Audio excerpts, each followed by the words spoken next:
A ditadura militar foi um período sombrio na história do nosso país. Durou 21 anos e ficou marcado pela censura e perseguição aos seus opositores. Hoje contaremos a história daqueles que lutaram para que a realidade da ditadura não fosse escondida e para que suas vozes fossem ouvidas nos jornais, na música ou no esporte. Mais do que nunca, é necessário que essas histórias sejam contadas para que não se esqueça e para que nunca mais aconteça.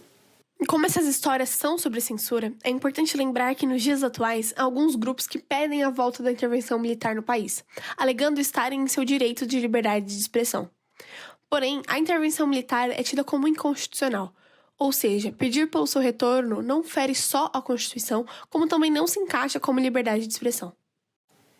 Este podcast foi narrado por mim, Clara Maia, Isabela Gama, com roteiro e pesquisa da Larissa Soler, Leonardo Matias, Thiago Eirani e editada por Flávia Arcuri. Que esperar não é saber, quem sabe faz a hora, não espera acontecer. Vem, vamos embora, que esperar não é saber, quem sabe faz a hora, não espera acontecer.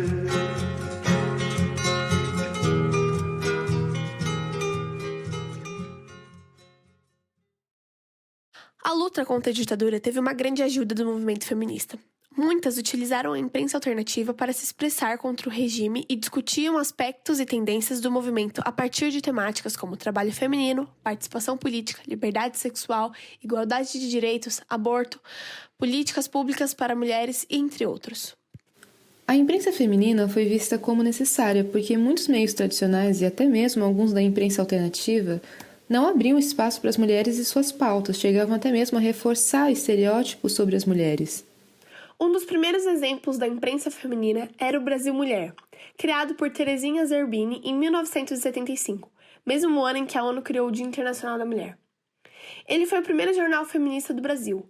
Uma das bandeiras levantadas por elas era a anistia, como uma bandeira de paz e de direitos humanos. Editado bimestralmente, com 16 páginas e mais de 10 mil exemplares que circulavam nacionalmente. Nos bastidores do jornal, muitos conflitos internos começaram a acontecer sobre as pautas feministas e que deveriam ser abordadas e elas acabaram se dividindo. Assim surgiu o jornal Maria Quintera e o movimento feminino pela anistia, que foi fundamental na luta pela redemocratização do país. Ambos tiveram a participação da Zerbini na fundação. Já o Brasil Mulher continuou circulando até 1980, com o número de colaboradoras se ampliando a cada edição e com as reivindicações feministas estampadas no jornal aumentando a cada ano. Essa questão de gênero causava um grande incômodo nos conservadores da ditadura. Segundo Armelinha Telles, em 1967, a revista Realidade foi apreendida por conta de uma foto com uma mulher dando à luz. A mulher estava de costas e o bebê aparecia bem ao fundo da foto.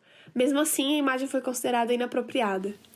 Em 1981, o jornal Mulherio foi lançado em São Paulo como iniciativa de pesquisadores da Fundação Carlos Chagas que se dedicavam a estudar a condição feminina no país. Ele não era ligado a nenhum grupo feminista, mas suas publicações eram voltadas para questões de comportamento e sexualidade, que ganharam 39 edições.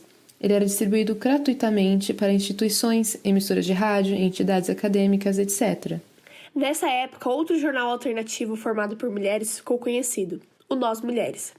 Ele foi criado por um grupo maior, que tiveram contato com pautas feministas no exílio. O jornal muitas vezes abriu espaço para matérias sobre assuntos recusados ou censurados na grande mídia, além de dar voz às mulheres de classes populares. Como beber dessa bebida amarga, tragar a dor, engolir a labuta, mesmo calada a boca resta o peito, silêncio na cidade não se escuta. De que me vale ser filho da santa? Melhor seria ser filho da outra realidade menos morta. Tanta mentira, tanta força bruta. Afasta de mim esse cálice. Afasta de mim esse cálice. Afasta de mim esse cálice de vinho tinto de sangue. E é claro, o jornalismo contra-hegemônico tem um papel importantíssimo na luta contra a ditadura. fugindo do emparelhamento dos grandes meios de comunicação pelos militares, seja por meio da censura ou pelos interesses pessoais dos oligopólios das famílias que comandavam os grandes veículos da imprensa, como, por exemplo, da família Marinho da Rede Globo.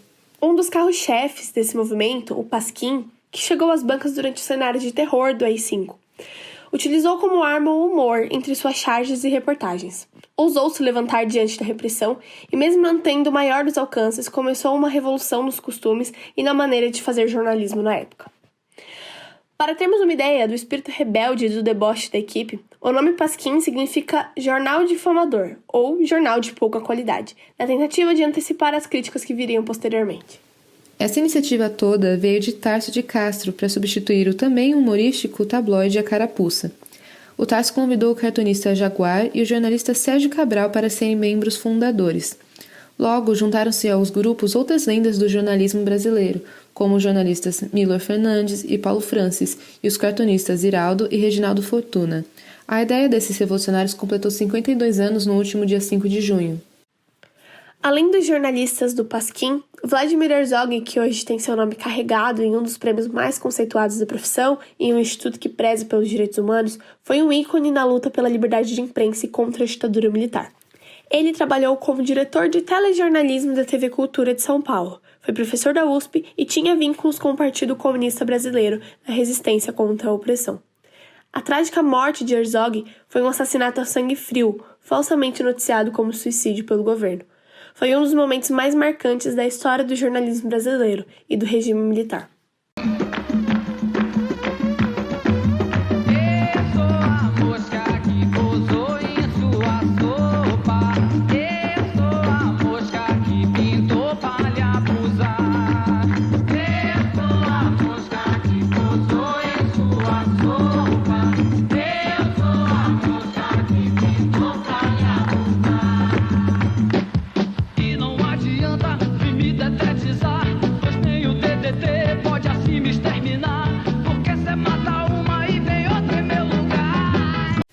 O esporte foi também outro meio que não conseguiu escapar das garras da ditadura militar, sendo principalmente o futebol utilizado na tentativa de aumentar a popularidade do regime e desviar a atenção dos cidadãos.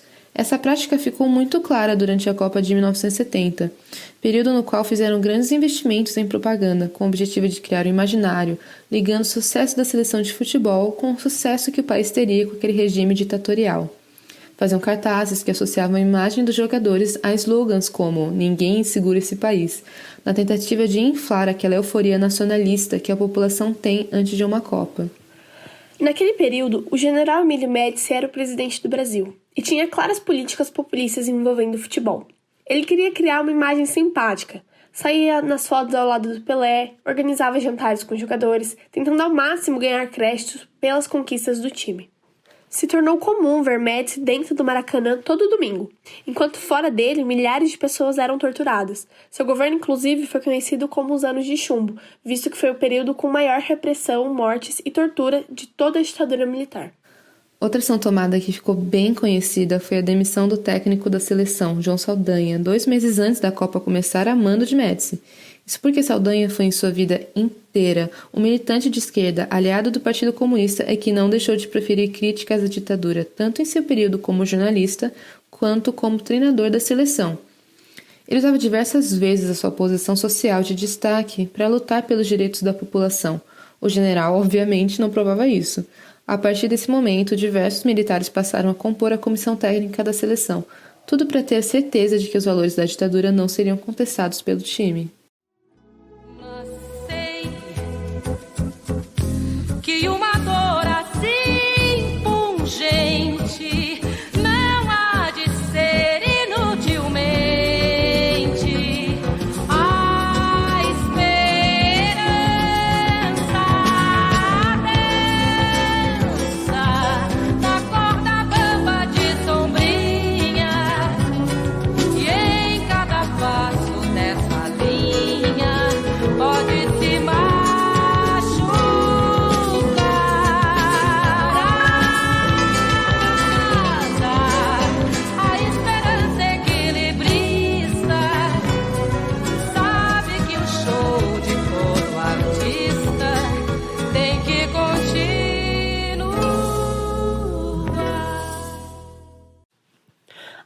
futebol, outra grande paixão do brasileiro é a música. É nela que expressam todas as suas alegrias, tristezas e angústias. A música, por sua essência, é uma manifestação cultural e uma forma de resistência, e na ditadura não foi diferente. Por conta disso, foi um dos principais alvos de censura pelo regime. A partir do decreto do AI-5 em 68, os artistas passaram a ser vigiados de perto e toda a produção musical tinha que passar por aprovação do governo antes de ser publicada. Com isso, quem quisesse fazer uma crítica à ditadura em suas letras tinha que usar de muita criatividade e utilizar de figuras de linguagem para enganar os militares e driblar a censura. Nesse contexto, muitos artistas se destacaram por desafiar a autoridade do regime e criticar indiretamente as suas práticas. Raul Seixas, em A Mosca, fazia alusão à oposição do governo que estava sempre incomodando ao lutar pelos seus desejos, como uma mosca em sua sopa, e por mais que matassem uma, logo apareceria outras. Chico Buarque, com Apesar de Você, teve sua música repetida em todo o país como uma forma de resistência, com gritos de guerra e cartazes, pois apesar da ditadura, amanhã vai ser outro dia. E junto com Milton Nascimento, teve que esperar 5 anos até que Cálice fosse publicada, juntando passagens bíblicas com manifestações contra a censura. Ela se tornaria uma das canções mais famosas da época. Já Geraldo Vandré sofreu diversas repressões do governo após perceberem que sua música, Para Não Dizer Que Eu Não Falei das Flores, incitava uma revolta radical, ressaltando que a paz e o amor não eram o suficiente para combater armas e canhões. Por suas produções, esses e outros artistas tiveram que muitas vezes se exilar do país após diversas ameaças dos militares. Assim, eternizada na voz de Elis Regina, o Bêbado e o Equilibrista se tornou um símbolo da luta pela anistia, dando início ao primeiro movimento que teve sucesso desde o início da ditadura militar, pois, como diz a letra, o show tem que continuar. Você que inventou o pecado, esqueceu-se de inventar o perdão.